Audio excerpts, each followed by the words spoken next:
나는 아주 가난한 집에서 태어났습니다. 내가 태어나던 날은 눈보라가 휘몰아치던 겨울밤이었습니다. 어머니는 약한 몸으로 나를 어렵게 낳으셨습니다. 우리 집은 제대로 된 난방시설조차 없었고, 찬바람이 틈새로 몰아치는 방을 천 조각으로 겨우 막으며 추운 겨울을 버텨냈습니다. 아버지는 날품팔이를 하며 하루하루 끼니를 이어가셨습니다. 아버지가 일을 나가시면 어머니는 몸이 약해 누워 지내는 날이 많았습니다. 나는 어머니 옆에서 작은 나무 토막으로 조용히 놀았습니다. 우리 딸, 미안해. 더 좋은 걸 못 해줘서. 엄마, 나는 엄마만 있으면 돼. 우리의 끼니는 늘 부족했습니다. 쌀은 거의 없어 주로 보리밥이나 감자, 고구마로 배를 채웠습니다. 반찬이라고는 김치 한 조각뿐이었습니다. 아빠, 오늘도 이거밖에 없어요? 그래도 이거라도 먹을 수 있으니 얼마나 다행이니? 얼른 먹어라. 내가 9살이 되던 해, 어머니는 끝내 병을 이기지 못하고 세상을 떠나셨습니다. 그날 이후 아버지와 나는 더욱 힘든 삶을 살아야 했습니다. 새벽부터 일어나 밭에서 잡초를 뽑고 아버지가 일하러 가시면 혼자 집안일을 했습니다. 어두워지면 아버지가 돌아오실 때까지 기다리며 작은 등잔불 아래에서 옷을 기웠습니다. 아빠, 오늘도 너무 늦었어요. 힘드시죠? 우리 딸, 고맙다. 내 덕분에 아빠가 버틸 수 있어. 학교에 가는 것은 꿈도 꾸지 못했습니다. 아침이면 마당에 나와 물동이를 들고 우물터로 가던 내 눈앞으로 동네 아이들이 교복을 입고 웃으며 학교로 가는 모습이 지나갔습니다. 나는 그 아이들을 물끄러미 바라보며 마음속으로 생각했습니다. 나도 저 교복을 입고 책가방을 메고 학교 가고 싶다. 그 아이들이 손에 쥔 도시락통은 내게 너무나 반짝거려 보였습니다. 나는 도시락은커녕 제대로 된 밥 한 끼도 챙겨 먹기 어려웠으니까요. 집으로 돌아오는 길에 나는 아무도 없는 마당 구석에 앉아 조용히 울었던 날도 있었습니다. 동네 아이들이 교복을 입고 학교에 가는 모습을 보면 가슴이 아팠지만 그저 운명이라 받아들였습니다. 미안하다. 우리 딸, 학교도 못 보내고. 아빠, 난 괜찮아. 아빠랑 함께 있는 게 좋아. 17살이 되던 해, 동네 사람들에게서 서울에서 일을 하면 돈을 더 벌 수 있다는 말을 듣게 되었습니다. 서울 가면 돈도 많이 벌고 살림도 나아질 거야. 너도 한번 가봐. 아버지와 떨어지는 게 두려웠지만 가난에서 벗어나 아버지께 조금이라도 편한 삶을 드리고 싶었습니다. 결국 나는 아버지를 뒤로 한 채 서울행 기차에 몸을 실었습니다.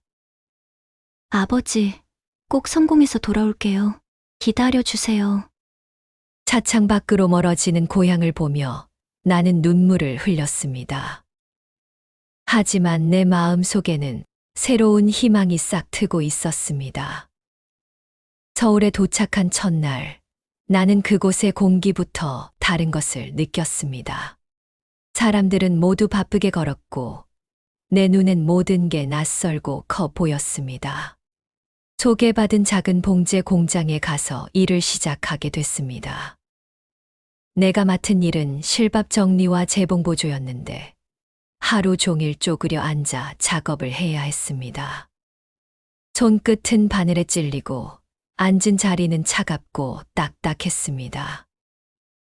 점심시간이 되면 사람들은 각자 도시락을 꺼내 먹었지만 나는 늘 물로 배를 채우기 일쑤였습니다. 주머니엔 늘 몇백 원밖에 없었고 그조차도 아버지에게 보내야 했기 때문입니다. 처음엔 너무 힘들었습니다.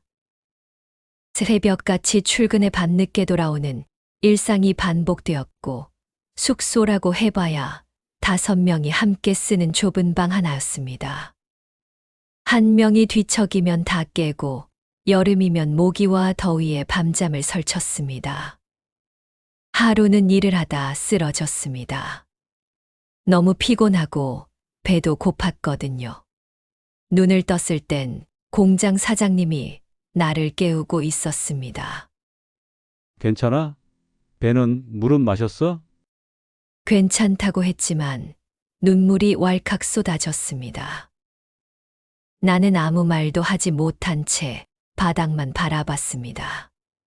그날 밤 나는 아버지 생각에 베개를 적셨습니다. 내가 여기서 버티지 못하면 아버지는 어떻게 하나. 그 생각 하나로 다시 아침을 맞았습니다. 그렇게 하루하루 버텼습니다. 퇴근길에 주먹밥 하나로 저녁을 때우고 주말엔 야근을 하며 시간을 보냈습니다. 어느새 나는 서울살이에 익숙해져 가고 있었습니다. 서울의 밤은 외로웠지만 나는 포기하지 않았습니다.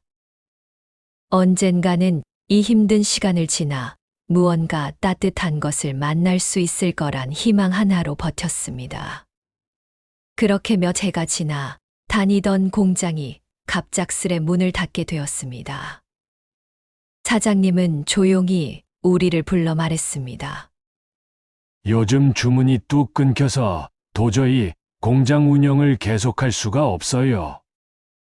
미안하네. 그동안 고생 많았어. 그 말을 듣는 순간 하늘이 무너지는 것 같았습니다. 월세도 밀려 있었고 당장 먹을 쌀도 바닥나고 있었기 때문입니다. 공장 앞에서 울먹이며 서 있던 나를 보고 옆에 있던 동료가 소개해 준 것이 바로 다음 봉제 공장이었습니다. 여기라도 가봐. 조건은 비슷한데 일은 좀 더 많대. 그렇게 나는 또 다른 봉제 공장으로 옮기게 됐습니다. 그곳에서 나는 정이라는 여자를 처음 만났습니다. 그녀도 나처럼 고된 삶을 견디고 있는 사람이었고, 처음엔 말 한마디 없이 서로의 존재만 알고 지냈습니다. 하루는 점심시간이 되었을 때 나는 구석에서 물 한 컵으로 배를 채우고 있었습니다. 그때 정희가 다가와 자신의 도시락에서 삶은 달걀 하나를 꺼내 제 앞에 내밀었습니다. 이거 하나라도 먹어요. 이러다 쓰러지겠어요. 그 순간 나는 왈칵 눈물이 날 뻔했습니다. 누군가 내 처지를 알아주고 나눠주는 따뜻함을 느낀 것이 참 오랜만이었으니까요. 그날 이후 우리는 조금씩 말을 섞게 되었고, 점심도 함께 먹고, 퇴근길도 종종 같이 하게 됐습니다.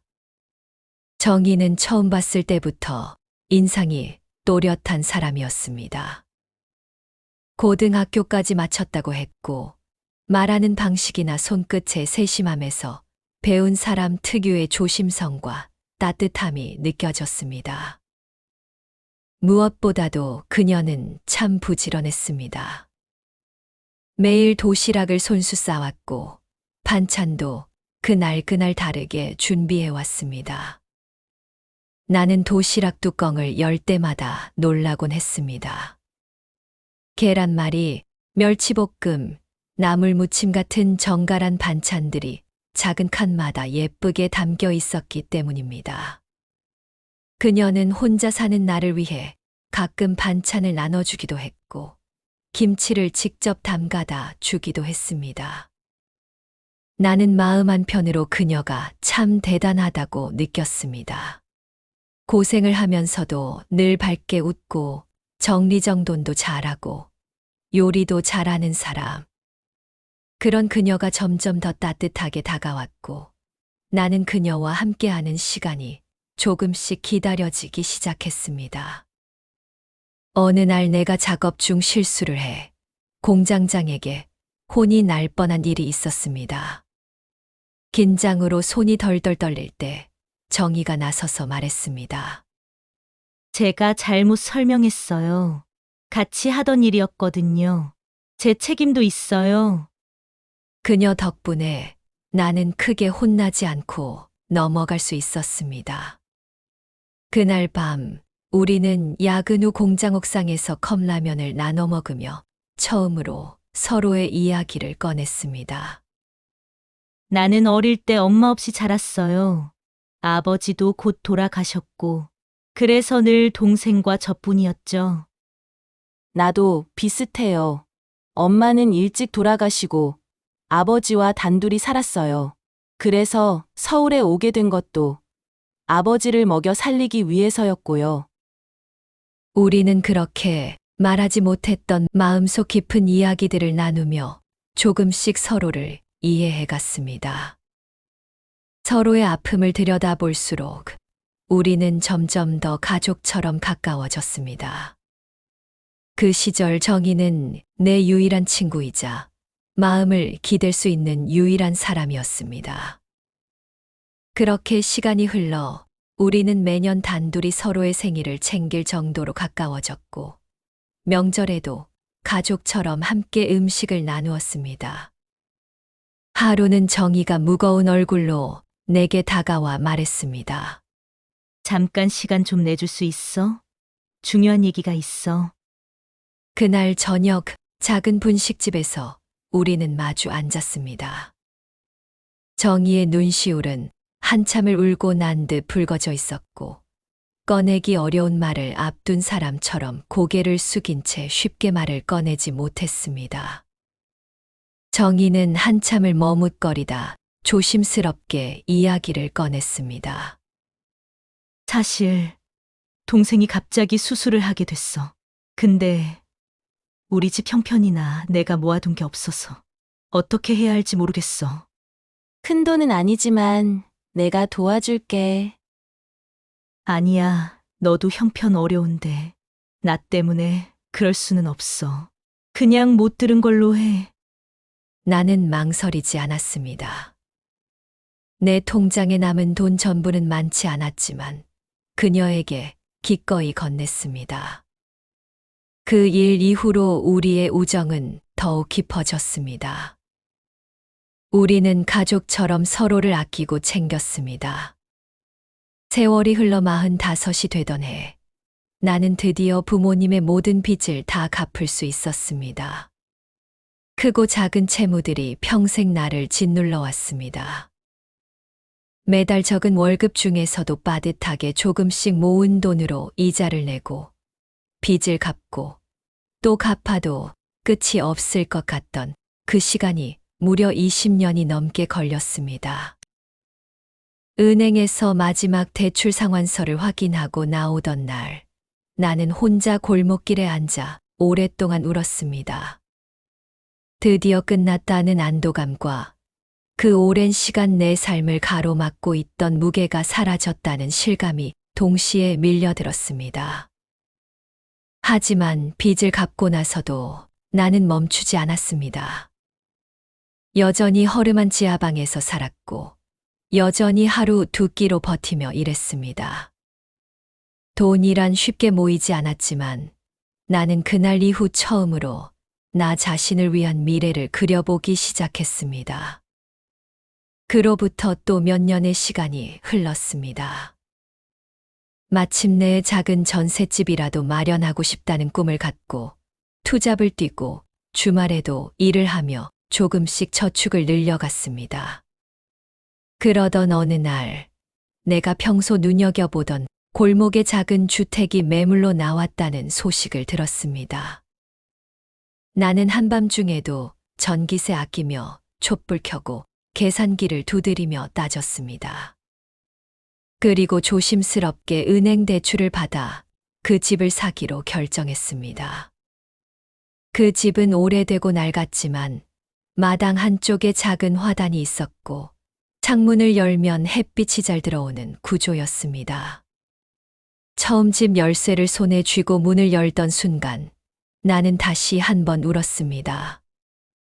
이 집은 내가 살아오며 처음으로 내 이름으로 된 공간이었고, 오롯이 내 두 손으로 지켜낸 결과였습니다. 며칠 후 정희를 초대해 조촐한 집들이를 했습니다. 방 한 구석에는 중고로 들여온 작은 라디오가 있었고, 우리는 그 앞에 나란히 앉아 음악을 들으며 밤늦도록 이야기를 나눴습니다. 그 순간만큼은 세상의 어떤 고생도 모두 이겨낼 수 있을 것만 같았습니다. 정말 축하해, 선호가. 넌 진짜 대단한 사람이야. 고마워. 네가 옆에 있어줘서 큰 힘이 되었어. 그렇게 안정된 삶을 조금씩 찾아가던 어느 날, 나는 어느덧 50살이 되어 있었습니다. 새로 장만한 집에서의 생활은 소소했지만 평온했습니다. 아침이면 마당에 나가 화분에 물을 주고 작은 주방에서 따뜻한 된장국을 끓여 정희와 나누어 먹곤 했습니다. 우리는 여전히 같은 공장에서 일했고, 퇴근 후에는 함께 장을 보거나 도란도란 대화를 나누며 하루를 마무리하곤 했습니다. 명절이면 서로의 가족처럼 인사를 주고받았고, 생일에는 작은 케이크 하나에 촛불을 켜며 서로의 존재에 고마움을 전했습니다. 우리는 이제 서로 없어서는 안 될 말 그대로 식구 같은 사이가 되어 있었습니다. 나는 비록 배운 것도 없고 가진 것도 많지 않았지만 처음으로 이게 바로 행복이구나 싶은 감정을 느꼈습니다. 여전히 허리 아픈 공장 일이었지만 매일 저녁 전등 밑에서 밥을 짓고 따뜻한 이불 속에서 잠드는 이 평범한 일상이 그렇게 귀하고 소중하게 느껴졌습니다. 어느 날 나는 벽에 붙은 달력을 바라보다가 조용히 혼잣말을 했습니다. 이제야 내가 사람답게 사는구나. 정말 오래 걸렸네. 그렇게 시간이 흘러가던 중 정희에게서 전화가 왔습니다. 지금 좀 볼 수 있을까? 부탁이야. 그녀의 목소리는 평소와 달리 다급했습니다. 불안한 마음으로 나간 자리에서 정희는 사업을 시작했는데 어려움을 겪고 있다며 도움을 요청했습니다. 이번이 마지막이야. 정말 마지막 부탁이야. 다시 일어날 수 있어. 잘 되면 너랑 나랑 같이 가게 하나 차리자. 나는 오래 망설이다 결국 집을 담보로 대출을 받아 그녀에게 돈을 빌려주었습니다. 처음엔 정희도 자주 연락을 했고 사업이 곧 안정될 것 같다고 했습니다. 그러나 시간이 흐를수록 연락은 줄어들었고 전화를 해도 받지 않았습니다. 결국 나는 직접 그녀가 말한 사무실로 찾아갔습니다. 그러나 그곳은 텅 비어 있었고 건물 관리인은 말했습니다. 아, 그 사람들? 한 달 전에 다 짐 싸서 나갔어요. 야반도주한 것 같던데요. 그 말을 듣는 순간 나는 다리에 힘이 풀려 그 자리에 주저앉고 말았습니다. 믿었던 사람이, 내 전부를 바친 사람이 사라졌다는 현실을 받아들이기엔 시간이 필요했습니다. 그리고 그 후로는 끝없는 독촉장이 날아들었고 결국 나는 어렵게 장만한 집을 팔 수밖에 없었습니다. 집도 친구도 모든 것을 잃었습니다. 집을 잃은 나는 갈 곳이 없었습니다. 처음엔 짐을 몇 개 싸들고 찜질방에서 며칠을 지냈습니다. 그곳은 따뜻했고 잠시라도 눈을 붙일 수 있는 공간이었지만 오래 머무를 수는 없었습니다. 남은 돈도 얼마 되지 않았고 정의의 배신은 내 삶에 깊은 상처를 남긴 채 내일조차 보이지 않게 만들었습니다. 찜질방 생활조차 감당할 수 없게 되자 나는 결국 거리로 나왔습니다. 비닐봉지에 옷 몇 벌과 칫솔, 빗 작은 수첩 하나를 넣고 거리를 떠돌기 시작했습니다. 서울의 밤거리는 생각보다 차갑고 잔인했습니다. 처음 며칠은 공원 벤치에 앉아 밤을 지새웠고, 비 오는 날은 육교 밑에서 종이 박스를 깔고 버텼습니다. 거리에서 살아간다는 건 단순히 집이 없는 것을 뜻하지 않았습니다. 사람들의 시선, 냉대, 무관심과 싸워야 했고, 매일 새벽이 오기 전까지는 어디서 잠을 자야 할지, 어디서 씻어야 할지 고민해야 했습니다. 노숙자라는 이름 하나만으로도 많은 문이 닫혔고, 한 번 주저앉은 삶은 다시 일으키기가 너무도 어려웠습니다. 왜 일은 안 하냐고요? 사람들이 그렇게 말할 때마다 나는 설명할 기운조차 없었습니다. 샤워도 못한 채 옷은 늘 냄새가 나고 신분증도 없어진 지 오래였으며 공장 일이든 식당 일이든 면접조차 보러 갈 수 없는 상황이었습니다. 일자리를 구하려면 기본적인 생활 여건이 있어야 했지만 내게는 씻을 수 있는 욕실 하나조차 없었습니다. 무료 급식소를 찾아 따뜻한 밥 한 끼를 받는 것조차 줄을 서고 이름을 적고 기다려야 했습니다. 나는 구청에서 임시보호소에 들어가려다 거절당하기도 했고, 주민등록 말소로 인해 복지 대상조차 되지 않았던 적도 있었습니다.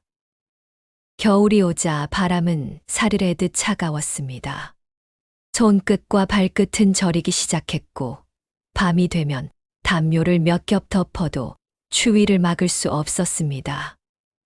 빵 한 조각을 얻기 위해 몇 시간씩 줄을 선 날도 있었고, 어느 날은 쓰레기통을 뒤져 아직 먹을 수 있는 과일 껍질을 골라야 했습니다.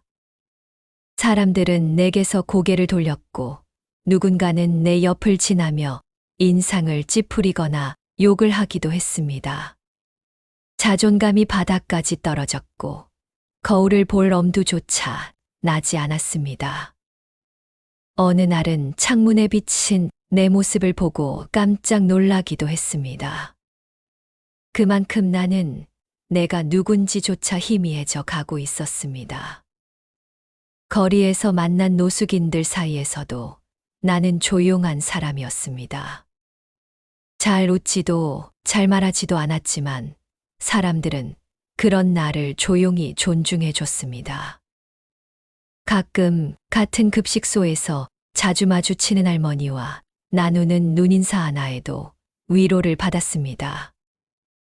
그렇게 거리에서 수도 없는 날을 버텼습니다. 이름 없는 골목, 누군가 지나칠 수도 없는 그곳에서 나는 매일 생존을 위한 하루를 반복했습니다. 그리고 어느 날 무료급식소에서 식사를 하던 중 자원봉사자가 다가왔습니다. 혹시 이선옥 씨 맞으실까요? 네, 맞는데 저를 어떻게 아세요? 아, 이선옥 씨 맞으셨네요. 전화가 와 있어요. 저희 사무실로 잠깐 오시겠어요? 순간 나는 귀를 의심했습니다. 나를 찾는 전화? 그것도 이런 곳으로? 설마 또 무슨 빛 독촉인가 싶어 가슴이 철렁했지만 그 전화는 내 인생을 다시 뒤흔드는 시작이었습니다. 이선옥 씨 되시나요? 시간이 괜찮으시면 지금 계신 곳으로 찾아뵙고 말씀드려야 할 것 같습니다. 근처에 있으니 바로 가겠습니다. 나는 순간 얼어붙었습니다. 내 이름을 아는 사람이, 그것도 변호사라니. 잠시 급식소 사무실에서 기다리고 있으니 자원봉사자가 다시 다가와 말했습니다. 이선옥님, 밖에 이선옥님을 찾는 분이 오셨어요. 변호사라고 하셨어요. 자원봉사자의 안내를 따라 조심스레 밖으로 나가자 검은 코트를 입은 중년 남성이 차에서 내리며 다가왔습니다. 이선옥 씨 맞으시죠? 저는 법무법인 강의 강태윤 변호사입니다. 이정희 씨의 법적 대리인이었습니다. 갑작스레 이렇게 찾아뵙게 되어 송구합니다. 나는 말없이 고개만 끄덕였습니다. 변호사는 근처 조용한 카페로 자리를 옮기자고 했고, 나는 그와 마주 앉았습니다. 따뜻한 커피 한 잔이 내 앞에 놓였지만 손은 떨려서 쉽게 잡지 못했습니다. 이정희 씨가 며칠 전 세상을 떠났습니다. 그리고 유언장을 남겼습니다. 그분은 본인의 모든 재산을 이선옥 씨에게 상속하겠다는 내용을 법적으로 남겼습니다. 나는 멍하니 그의 얼굴을 바라보다 결국 눈을 내리깔았습니다. 왜 이제서야? 유언장이 발효된 건 바로 엊그제입니다. 이정희 씨의 부탁으로 제가 직접 이선옥 씨를 찾아뵙기로 했습니다. 변호사는 가방에서 유언장 사본과 몇 장의 문서를 꺼내 보여주며 내일 정식으로 상속 설명과 서류 작성을 진행하자고 제안했습니다. 내일 오전 10시 저희 사무실로 오시면 자세히 안내드리겠습니다. 절차는 간단합니다. 너무 걱정하지 마시고요. 나는 천천히 고개를 끄덕였습니다. 그날 밤 나는 잠을 이루지 못했습니다. 마음은 복잡했고 긴 세월의 그림자들이 한꺼번에 밀려왔습니다. 다음 날 아침 약속된 시간에 나는 변호사 사무실로 향했습니다. 변호사 사무실의 안내 간판이 걸린 복도를 따라 조심스레 문을 열고 들어섰을 때 내 첫 느낌은 낯설고 어색함 그 자체였습니다. 반듯하게 정돈된 책상 위에는 고급 펜과 서류들이 가지런히 놓여 있었고 창가에는 햇빛이 조용히 내려앉아 있었습니다. 바닥은 말끔하게 닦여 있었고 가죽 소파에서는 은은한 가죽 냄새와 커피 향이 섞여 있었습니다. 사람들의 말소리도 발걸음도 조용했지만 단정했습니다. 나는 문 앞에서 몇 초간 망설였습니다. 내 옷은 여전히 낡은 점퍼 하나뿐이었고 얼굴엔 피곤이 그대로 묻어 있었으니까요. 이렇게 반듯한 공간에 내가 어울릴 수 있을까? 문턱을 넘는 내 발걸음이 주눅들기 시작했습니다. 그때 문 안쪽에서 변호사가 다정하게 손을 들어 인사했습니다. 어서 오세요, 이선옥 씨. 기다리고 있었습니다. 나는 작은 목소리로 인사하고 조심스럽게 의자에 앉았습니다. 어딘가 모르게 이곳에선 부끄럽게만 느껴졌습니다. 눈앞의 풍경은 내가 지금까지 살아온 세계와 너무 달랐습니다. 나는 지금 어디에 와 있는 거지? 진짜 이게 내 얘기가 맞나? 이런 생각이 끊임없이 머릿속을 맴도는 동안 변호사는 부드럽게 서류를 펴고 유언장 원본과 사본, 상속 관련 문서들을 차례로 보여주기 시작했습니다. 그리고 그녀 정희는 유서에서 이렇게 말하고 있었습니다. 선호가 내가 이 편지를 쓴다고 해서 네가 날 용서할 수 있을지 모르겠어. 그래도 끝까지 솔직해지고 싶어서 이렇게 마지막 용기를 내. 처음 너한테 돈을 빌릴 때 난 정말 절박했어. 동생 병원비도 있었고 생활도 힘들었고 나 혼자 버틸 수 없었거든.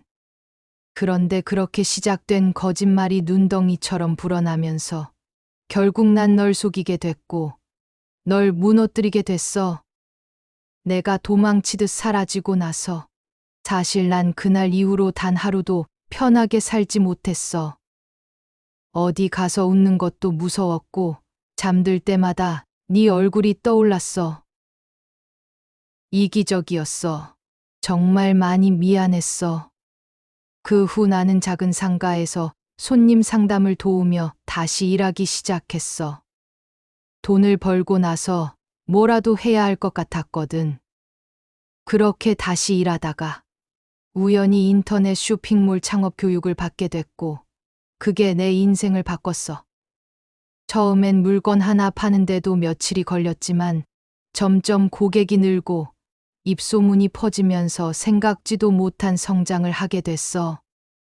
이전에 나였다면 욕심만 부렸겠지만 그때부터는 네 얼굴이 계속 떠올라서 쉽게 쓰지 못했어.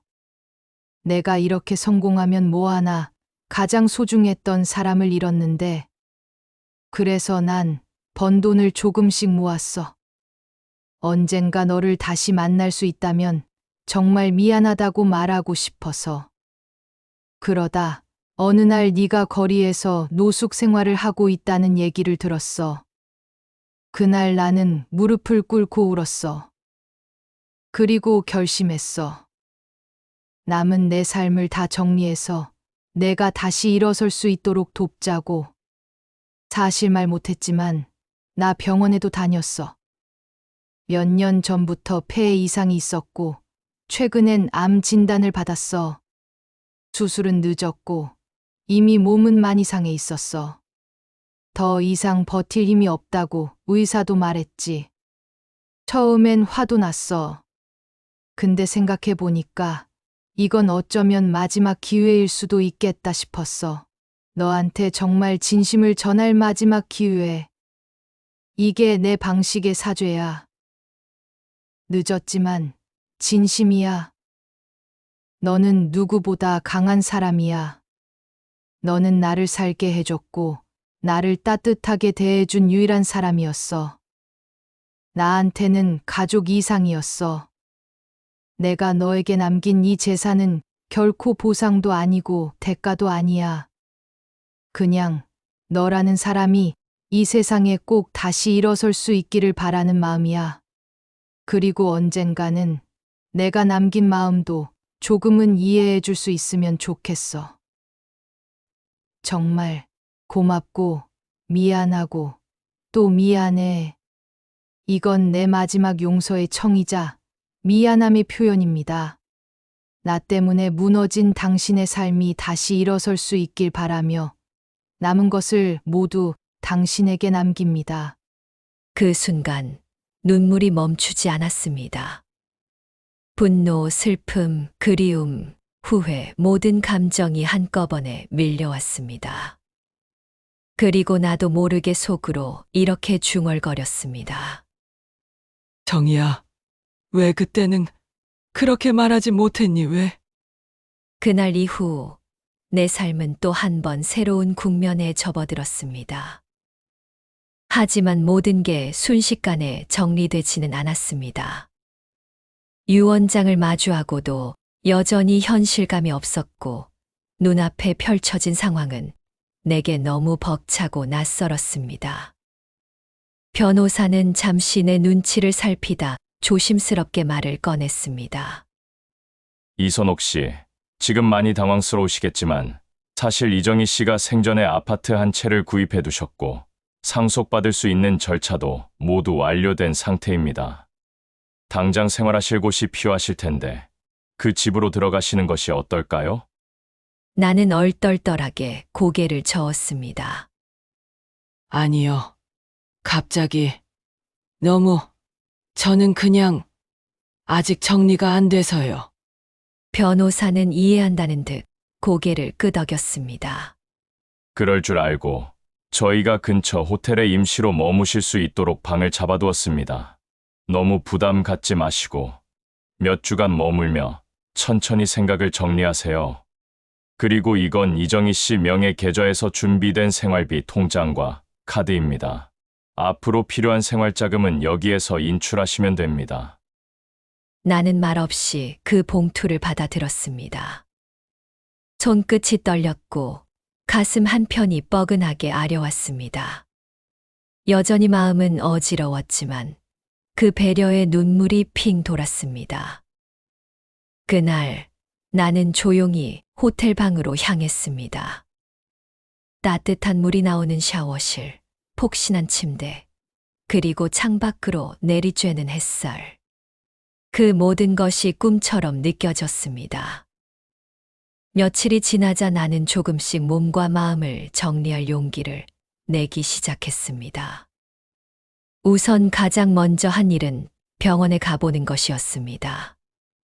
거리에서의 삶은 내 몸을 무너뜨려 놓았고 아무런 치료도 받지 못한 채 시간만 흘러갔기 때문입니다.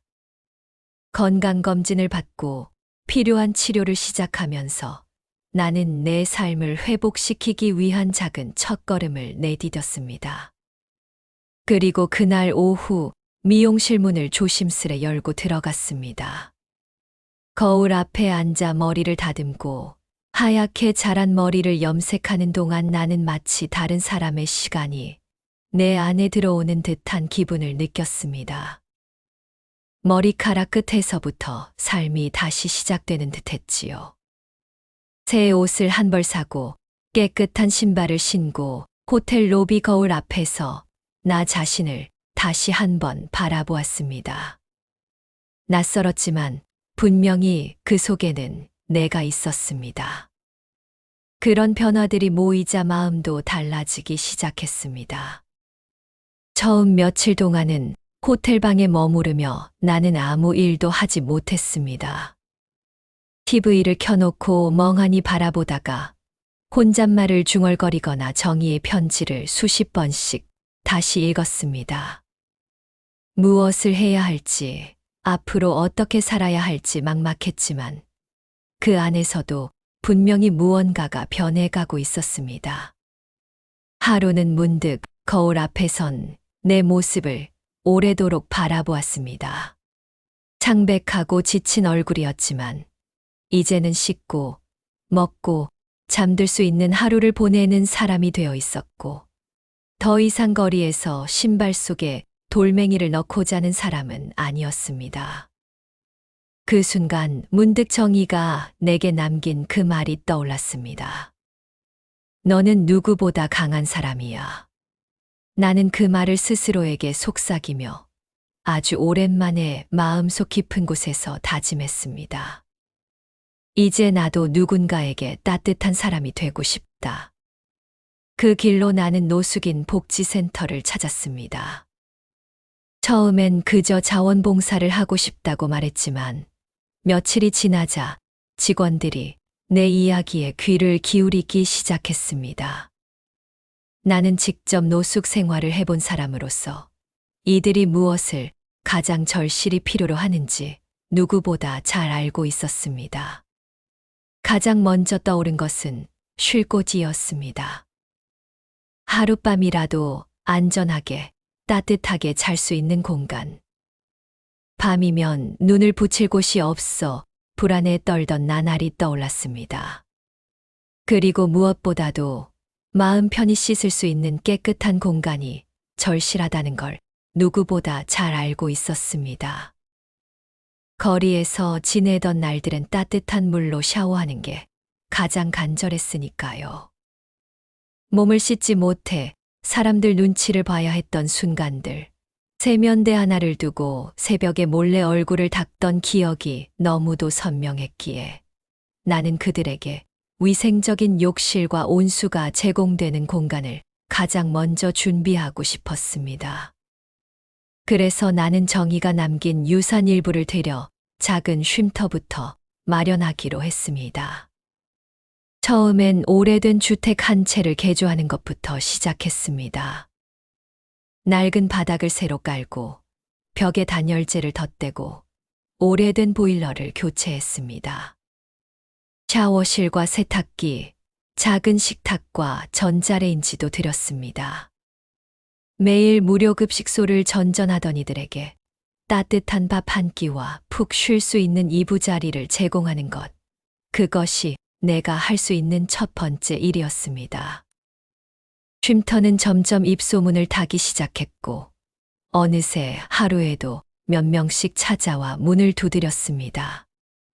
그들의 눈빛 속에 내가 있었고 그들의 어깨 위엔 과거에 내가 앉아 있었습니다. 나는 그들에게 말했습니다. 괜찮아요. 여기선 눈치 안 보셔도 돼요. 그냥 좀 푹 쉬세요. 그러던 어느 날 나는 한 입소자의 이야기를 듣고 깊이 깨달았습니다. 쉼터도 너무 고맙지만 계속 여기 있을 수는 없잖아요. 우리도 언젠가는 나가야 하니까요.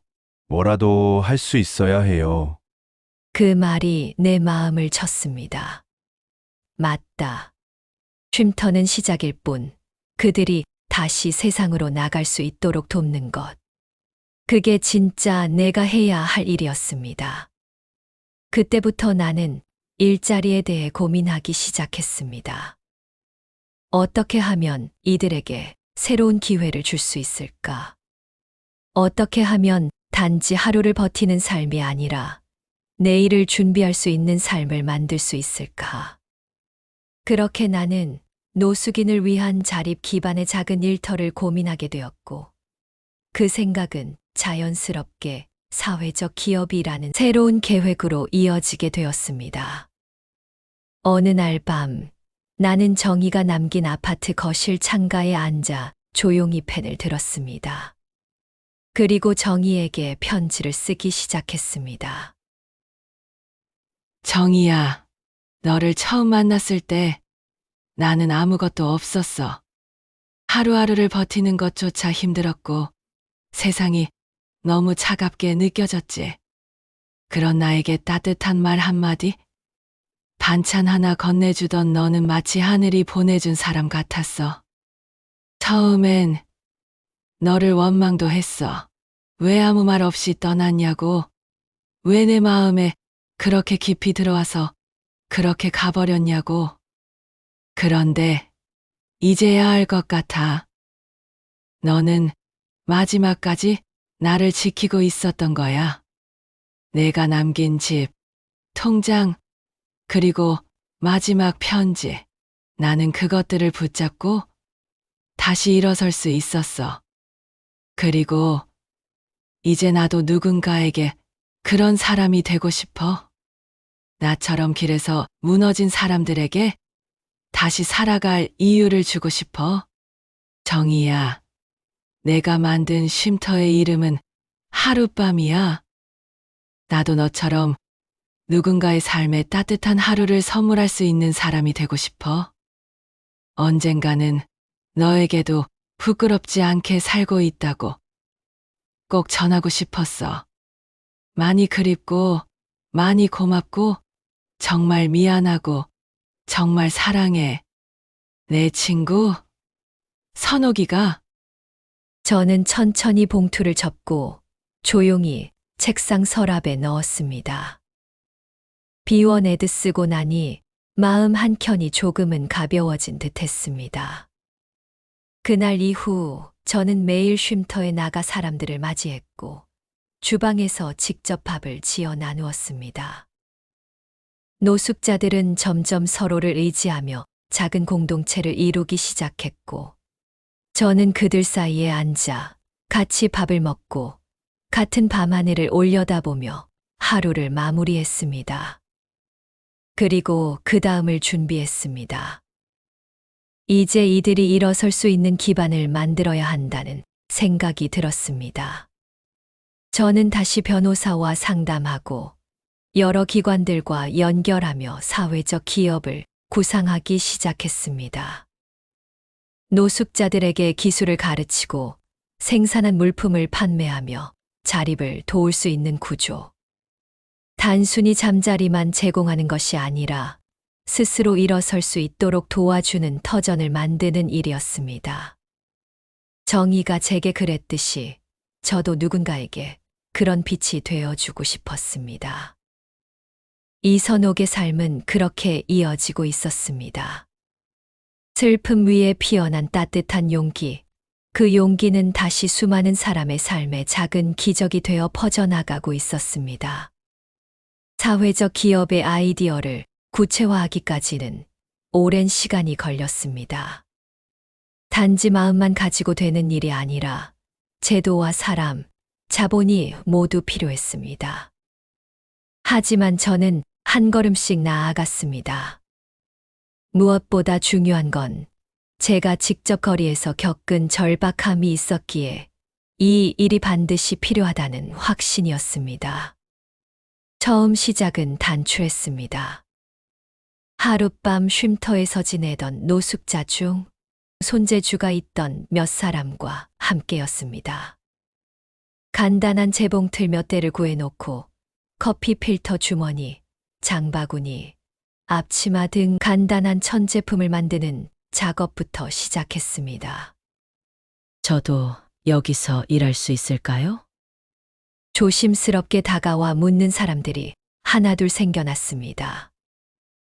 그들은 대부분 처음엔 자신이 쓸모없는 사람이라고 믿고 있었고, 과거의 실수나 상처에 갇혀 주눅 들어 있었습니다.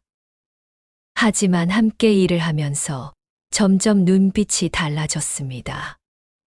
출근 시간을 지키고 점심 도시락을 나눠 먹고 자신이 만든 물건을 보고 흐뭇하게 웃는 얼굴들. 저는 그 변화를 보며 더 확신했습니다. 사람은 누구든 다시 일어설 수 있는 존재라는 것을. 몇 달 뒤 지역에서 열리는 소상공인 박람회에 참가할 기회가 생겼고, 우리 팀이 만든 제품들을 소개하게 되었습니다. 예상과는 달리 반응이 좋았고, 지역 언론에서도 우리의 이야기를 취재하기 시작했습니다. 한때 노숙인이던 이들이 만든 사회적 기업, 삶을 다시 짓는 재봉수 라는 기사가 실렸고, 몇몇 온라인 쇼핑몰에서 제품 입점 제안이 들어왔습니다. 우리는 더 많은 재봉틀과 공간이 필요했고, 후원자들과 시민들의 자발적인 기부가 이어지며 제2작업장을 마련할 수 있게 되었습니다. 그곳엔 재봉 외에도 간단한 목공, 업사이클링 공방, 청소 용역팀도 생겨났습니다. 각자의 속도와 능력에 맞게 일할 수 있도록 구조를 만들었고, 저는 여전히 매일 현장에서 사람들과 함께 땀 흘리며 일했습니다. 어느 날, 한 중년 남성이 제게 찾아와 말을 걸었습니다. 선옥 씨 혹시 저 기억나시겠어요? 예전에 무료급식소에서 밥 먹던 김종현이에요. 저는 순간 놀라 그를 바라보았습니다. 거칠었던 얼굴에 온기가 돌아 있었고, 그는 제게 고개를 숙이며 말했습니다. 덕분에 저 다시 살아보고 있습니다. 지금은 청소팀에서 일하고 있고 월세방도 얻었어요. 저는 그의 손을 꼭 잡았습니다. 그 손엔 과거의 거리의 기억과 함께 새롭게 쌓여가는 오늘의 삶이 깃들어 있었습니다. 이 작은 기적들이 저에게도 삶의 의미가 되었습니다. 그리고 저는 다시 정의의 편지를 꺼내 조용히 속삭였습니다. 정희야, 너라면 이 모습 참 좋아했을 것 같아. 시간이 흘렀습니다. 쉼터와 사회적 기업은 지역 내에서 하나의 모범 사례로 자리 잡았고, 저는 종종 인터뷰 요청이나 강연 초대를 받게 되었습니다. 처음엔 주저했습니다. 말재주도 없고 무대에 서는 일은 제게 어울리지 않는다고 생각했습니다. 하지만 누군가 제 이야기를 듣고 힘을 얻는다면 그 자체로 의미 있는 일이라는 마음으로 한 걸음씩 나아갔습니다. 강연 무대에 올라 처음 말을 꺼내던 날, 저는 떨리는 목소리로 제 이야기를 시작했습니다. 저는 한때 거리에서 살았습니다. 이름조차 잊혀진 채로. 하지만 지금은 제 이름을 부르는 사람들이 생겼고, 제 이야기를 들어주는 사람들이 있습니다. 관중석에는 고개를 끄덕이는 사람들이 있었고, 눈물을 훔치는 사람도 보였습니다. 그날 이후 저는 여러 곳에서 제 이야기를 나누게 되었습니다. 대학 강의실, 지역 복지센터, 라디오 방송, 다큐멘터리 촬영까지. 그 모든 자리는 저에게 또 다른 선물이었습니다. 제 이야기가 누군가의 어두운 밤에 작은 불빛이 되어준다는 것, 그것만으로도 충분했습니다. 그리고 저는 조용히 일기장 하나를 펼쳐 하루하루를 기록하기 시작했습니다. 거창한 문장이 아니어도 좋았습니다. 그날 만난 사람, 만든 제품, 들었던 이야기, 그리고 그날 느꼈던 감정. 그 기록은 어느새 한 권의 책이 되었고, 하룻밤의 기적이라는 제목으로 출간되었습니다. 그리고 책의 인쇄 전부는 쉼터 운영과 새로운 자립 프로그램을 위한 기금으로 쓰였습니다. 살면서 가장 잘한 일은 무엇인가요? 라는 기자의 질문에 저는 조용히 웃으며 대답했습니다. 용서한 일, 그리고 누군가를 믿어본 일이요.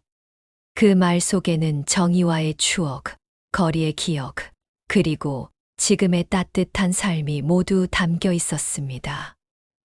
이선옥의 이야기는 끝난 것이 아니었습니다. 그녀의 삶은 지금도, 오늘도 계속해서 누군가의 희망으로 피어나고 있었습니다. 햇살이 따뜻하게 비추던 어느 날 아침, 저는 작은 커피잔을 두 손으로 감싸 쥐고 창가에 앉아 있었습니다. 커피 향이 잔잔히 번지는 그 시간 속에서 저는 천천히 지난 날을 떠올렸습니다. 긴 여정이었습니다. 가난했던 어린 시절부터 공장에서의 고된 나날들, 친구 정의와의 우정과 상실, 그리고 다시 삶을 일으켜 세운 쉼터와 사회적 기업. 지금 이 순간을 맞기까지 참 많은 눈물이 있었습니다. 하지만 그 눈물 속엔 희망도, 감사도, 사랑도 있었습니다. 그 모든 감정들이 오늘의 저를 만든 것입니다. 쉼터와 사회적 기업은 여전히 운영되고 있습니다. 새로운 얼굴들이 들어오고 또 누군가는 자립해서 세상 밖으로 나아갑니다. 누군가는 그들을 다시 태어난 사람이라고 말하지만 저는 그렇게 생각하지 않습니다. 그들은 원래부터 가치 있는 존재였고 그 사실을 스스로 깨달은 것뿐입니다. 어느 날, 한 청년이 제게 다가와 말했습니다. 선옥 할머니, 저도 언젠가 누군가에게 이런 따뜻한 쉼터가 되어주고 싶어요. 그 말이 제 가슴을 깊이 울렸습니다. 저는 미소 지으며 대답했습니다. 그렇다면 너는 이미 누군가에게 그런 사람이란다. 시간이 흐르며 머리는 더 희어졌지만 마음은 오히려 더 단단해졌습니다. 저는 여전히 매일 아침 하룻밤 쉼터의 문을 엽니다. 문을 열 때마다 마음속으로 중얼거립니다.